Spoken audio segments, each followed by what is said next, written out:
से उन्होंने इस सदन का मार्गदर्शन किया है,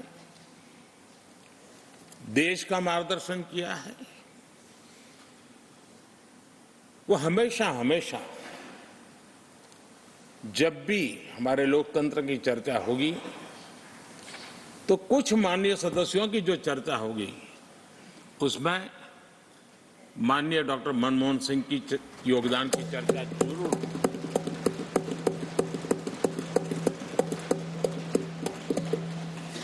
और मैं सभी सांसदों से, चाहे इस सदन में हो या उस सदन में हो,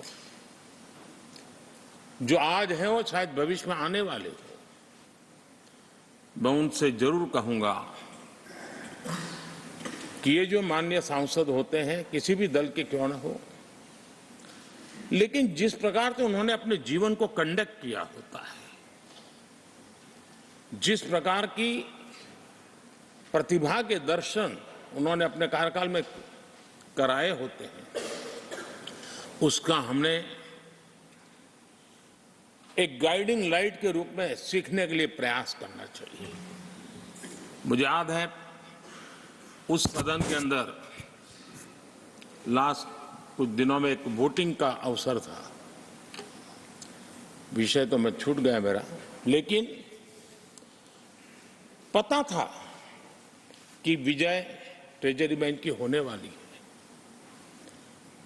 अंतर भी बहुत था, लेकिन doctor Manmohan Singh ji wheel chair में आए, वोट किया। एक सांसद अपने दायित्व के लिए कितना सजग है उसका वो उदाहरण,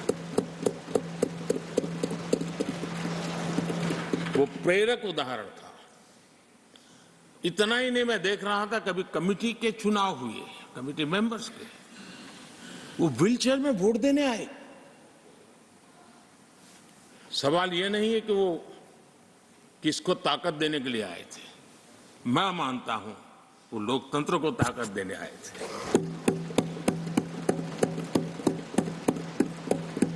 और इसलिए आज विशेष रूप से मैं उनके दीर्घायु के लिए हम सब की तरफ से प्रार्थना करता हूं, वे निरंतर हमारा मार्गदर्शन करते रहें, हमें प्रेरणा देते रहे। आदरणीय सभापति जी, जो हमारे साथी नए दायित्व की ओर आगे बढ़ रहे हैं, इस सीमित विस्तार से एक बड़े विस्तार की तरफ जा रहे हैं,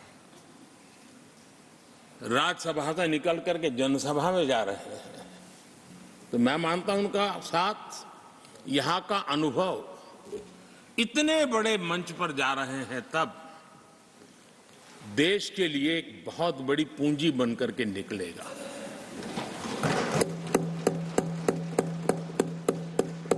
किसी यूनिवर्सिटी में भी 3-4 साल के बाद एक नया व्यक्तित्व तो बाहर निकलता है। ये तो 6 साल की विविधताओं से भरी हुई है, अनुभव से घड़ी हुई एक ऐसी यूनिवर्सिटी है जहां 6 साल रहने के बाद कोई भी व्यक्ति ऐसा निखर करके निकलता है, ऐसा तेजस्वी बन करके जाता है, वो जहां भी रहता है, जिस भूमिका से रहता है, वो अवश्य हमारे कार्य को अधिक ताकतवर बनाएगा, राष्ट्र के काम को गति देने का सामर्थ्य देगा। ये जो माननीय सांसद जा रहे हैं, एक प्रकार से वो वैसे ग्रुप है जिनको दोनों सदन में रहने का, पुराने वाले संसद के भवन में भी और नए वाले संसद के भवन में भी उनको रहने का अवसर मिला। ये साथी जा रहे हैं, वो आजादी के 75 वर्ष अमृत काल का, उसके नेतृत्व का साक्षी बनकर के जा रहे हैं। और ये साथी जो जा रहे हैं, हमारे संविधान के 75 साल, उसकी भी शोभा बढ़ाते हुए आज हम सबों के साथ जा रहे हैं, तो अनेक स्मृतियां लेकर के जा रहे हैं। हम वो दिन भूल नहीं सकते कि कोविड के कठिन कालखंड में हम सब ने परिस्थितियों को समझा, परिस्थितियों के अनुकूल अपने आप को गढ़ा यहाँ बैठने के लिए कहा तो यहाँ बैठो, वहाँ बैठने के लिए कहा तो वहाँ बैठो, उस कमरे में बैठने के लिए कहो। किसी भी दल के किसी भी सांसद ने ऐसे विषयों को लेकर के देश के काम को रुकने नहीं दिया। और कोरोना के वो कालखंड जीवन और मौत का खेल था, घर से बाहर निकले पता नहीं क्या होगा। उसके बाद भी माननीय सांसदों ने सदन में आकर के देश की जिम्मेवारियों को निभाया, देश को आगे बढ़ाया। और इसलिए मैं समझता हूं कि उस कालखंड ने हमें बहुत कुछ सिखाया है। संकटों के बीच भी भारत की संसद में बैठे हुए व्यक्ति कितने बड़े दायित्व को निभाने के लिए कितना बड़ा रिस्क भी लेते हैं और कितनी कठिनाइयों के बीच में काम भी करते हैं, इसका अनुभव भी हमें हुआ। सदन में खट्टे मीठे अनुभव भी रहे। हमारा कुछ दुखद घटनाएं भी रही। कोविड के कारण हमारे कुछ साथी हमें छोड़ के चले गए, आज हमारे बीच नहीं है। वो भी सदन के इसी कालखंड के कुछ प्रतिभाएं थी जो हमारे बीच से चली गई। वो एक दुखद घटना को हमने स्वीकार करते हुए भी हम आगे बढ़ते रहे। और भी ऐसी कुछ घटना हुई, कभी कभी फैशन परेड का भी हमने दृश्य देखा। काले कपड़ों में सदन को फैशन शो का भी लाभ मिला। तो ऐसी विविधताओं के अनुभव के बीच हमारा कार्यकाल बीता। और मैं तो अब खड़गे जी आ गए हैं तो मेरा एक धर्म तो निभाना ही पड़ता है मुझे। कभी कभी कुछ काम इतने अच्छे होते हैं जो बहुत लंबे समय तक उपयोगी होते हैं। हमारे यहाँ कोई बच्चा कुछ अच्छी चीज कर लेता है, कोई बच्चा अच्छे कपड़े वपड़े पहन करके अवसर के लिए तैयार होता है, तो परिवार में एक आध स्वजन आ जाता है, किसी की नजर लग जाएगी, इसको काला टीका कर दो, तो ऐसे काला टीका कर देते हैं। आज देश पिछले 10 साल में समृद्धि के नए नए शिखर सर कर रहा है। एक भव्य दिव्य वातावरण बना है, उसको नजर न लग जाए, इसलिए काला टीका करने का आज प्रयास हुआ है। मैं उसके लिए भी खड़गे जी का बहुत धन्यवाद करता हूं, ताकि इस हमारी प्रगति की यात्रा को कोई नजर न लग जाए। ये नजर न लग जाए इसलिए आपने आज जो काला टीका किया है। मैं तो सोच रहा था सब काले कपड़ों में आएंगे, लेकिन शायद काला जोदू खिंचते खिंचते खिंचते ब्लैक पेपर तक चला गया है। लेकिन फिर भी मैं उसका भी स्वागत करता हूं, क्योंकि जब भी अच्छी बात होती है काला टीका नजर न लग जाए, इसलिए बहुत जरूरी होता है। और उस पवित्र काम को, और आज जिस उम्र के हैं उस व्यक्ति जब ये काम करता है तो जरा अच्छा रहता है। तो मैं इसके लिए भी आपका आभार व्यक्त करता हूं। आदरणीय सभापति जी, ये विषय कोई लंबा बोलने का तो है नहीं, लेकिन हमारे यहाँ शास्त्रों में एक बहुत बढ़िया बात कही गई है।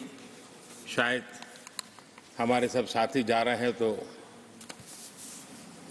जो कमी भी हमें महसूस होगी उनकी, क्योंकि उनके विचारों का लाभ जो आ जाएंगे वापिस वो तो और तेज तर्रार होकर के आएंगे। जिसको हमला करना है वो भी मजेदार हमले करेंगे, और जिसको रक्षा कवच बनाना है वो भी बढ़िया बनाएंगे। वो अपना काम चलता रहेगा। हमारे यहाँ शास्त्रों में कहा गया है, गुणा गुणज्ञेषु गुणा भवन्ति, गुणा गुणज्ञेषु गुणा भवन्ति, ते निर्गुणम प्राप्य भवन्ति दोषाः, ते निर्गुणम प्राप्य भवन्ति दोषाः। आस्वाद्य तोया प्रवहन्ति नद्य, समुद्र मासाद्वय भवन्तय पेया। उसका मतलब है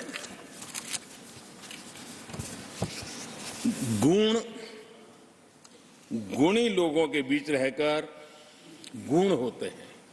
जो गुणी लोगों के बीच रहने का मौका मिला तो उनके साथ रहने से हमारे भी गुणों में बढ़ोतरी होती है। निर्गुण को प्राप्त करके वो दोष युक्त हो जाते हैं। अगर गुणियों के बीच में बैठते हैं तो गुण तो बढ़ जाता है, लेकिन गुण ही नहीं है तो दोष बढ़ जाते हैं। और आगे कहा है, नदियों का जल तभी तक पीने योग्य होता है जब वह बहता रहता है। सदन में भी हर 2 साल के बाद नया प्रवाह आता है, और जब तक बहता रहता है, लेकिन नदी कितनी ही मीठी क्यों ना हो, पानी कितना ही स्वादिष्ट क्यों ना हो, लेकिन जैसे ही समुद्र से मिल जाती हैं वो किसी काम की रहती नहीं है, उसमें दोष आ जाते हैं, दोष युक्त हो जाते हैं। और इसलिए समुद्र को प्राप्त करने के बाद पीने योग्य नहीं रहता। मैं समझता हूं ये संदेश हर एक के जीवन में प्रेरक रहेगा। इसी भावना के साथ जो साथी समाज जीवन के एक बहुत बड़े फलक पर जा रहे हैं, इस जीवंत यूनिवर्सिटी से अनुभव प्राप्त करके जा रहे हैं, उनका मार्गदर्शन, उनका कर्तृत्व राष्ट्र के काम आएगा, नई पीढ़ी को प्रेरणा देता रहेगा। मैं सभी साथियों को हृदय से अनेक अनेक शुभकामनाएं देता हूं। बहुत बहुत धन्यवाद।